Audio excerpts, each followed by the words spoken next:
Зная как стана, но вчера на тавана съвсем случайно открих една доста стара улющена китара и да я хвърля реших.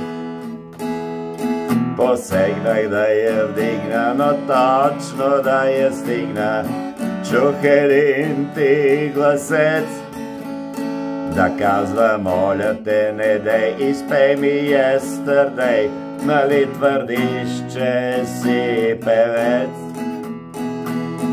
Усетих, че треперя, че не мога да намеря вратата да избягам навън. Докоснах си главата, ущипах си ръката, убедих се, не беше сън. Занесох я вкъщи, а тя се намръщи, каза: защо ме водиш у вас?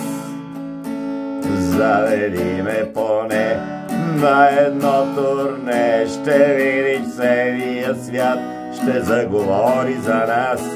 Ех, друг е животът с китара, а тази, понеже е стара, непрекъснато ме кара нови струни да изложа и за бъдещето си да спра да се тревожа. Ех, друг е животът с китара, а тази, понеже е стара.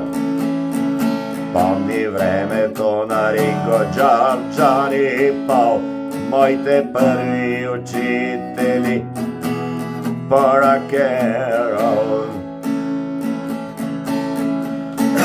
Вечерта се върнах рано, взех листи на коляно, писах песни, изобщо не спах. А на следващия ден, макар и малко уморен, пред китарата ги изпях. А тя горката въздъхна и веднага се пъхна сама в моите ръце. Като влюбени бяхме, пяхме и се смяхме цяла нощ от сърце.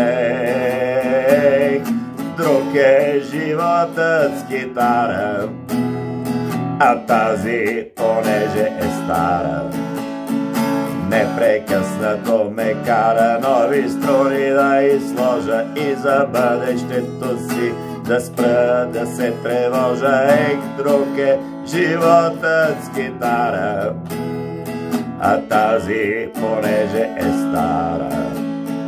Помни времето на Ринго, Джордж, Джони и Пол, моите първи учители по рок-н-рол.